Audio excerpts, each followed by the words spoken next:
Hi, I'm Yasmin Fernandez and I welcome you to my world of cooking in What's Cooking Man? Hi everyone, today we are going to make chole masala. This is a dish which is loved by every Indian. It's really delicious and quite easy to prepare. Only we need to soak the chanas overnight. So let's get on with this very delicious dish which is best eaten with bature and puris.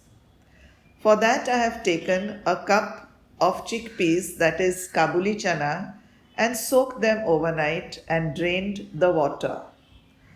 Some ghee will be required for tempering.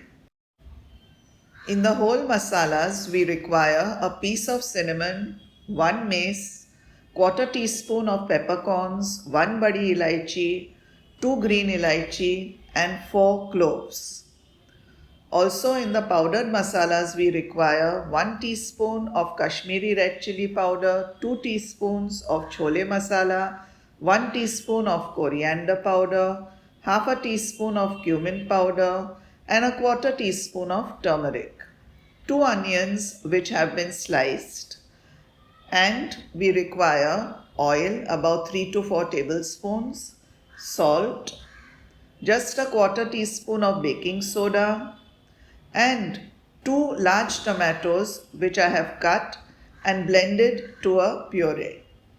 In addition to this, we require 2 teaspoons of ginger, garlic, and green chili paste, and for the tempering, we require an inch of julienne ginger and a quarter teaspoon of carom seeds, which is ajwain.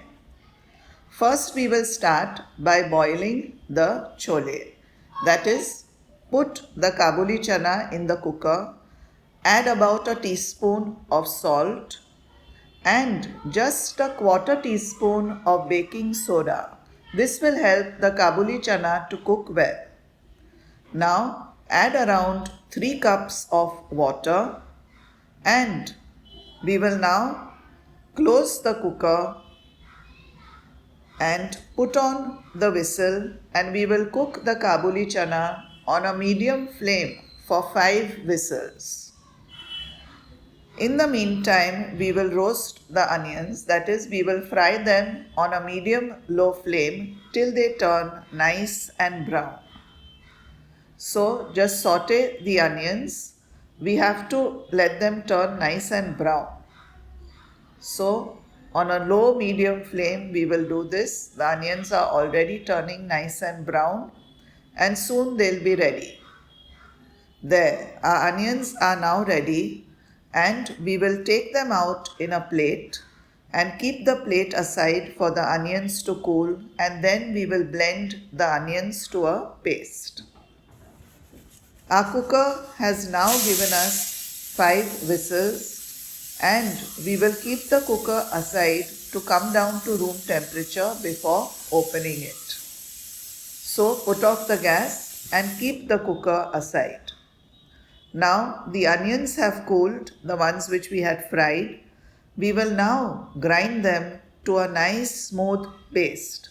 But please do not use any water for this.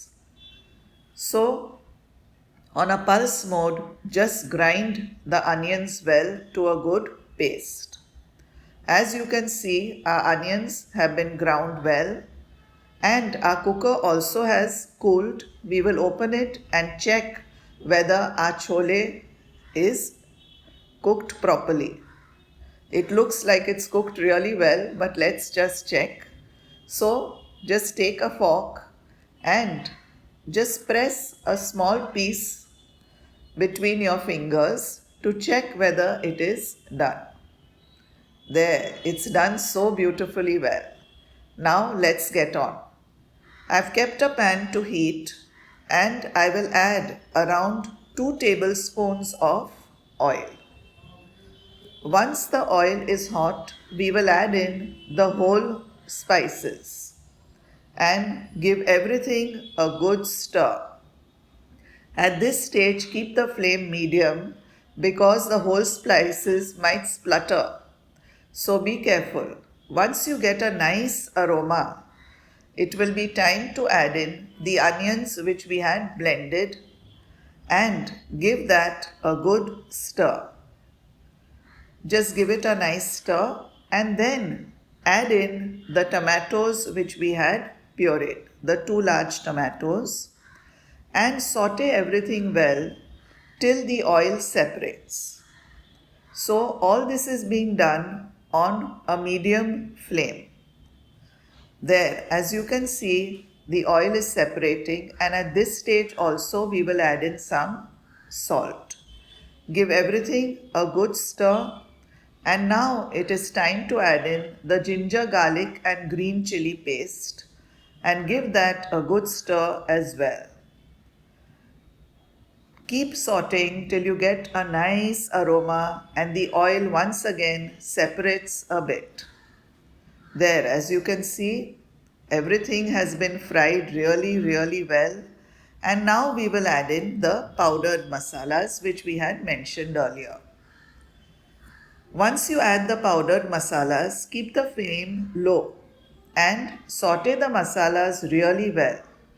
Now, just to make sure that the masalas do not burn, just splash a little water, just a little water in the pan so that the masala won't burn.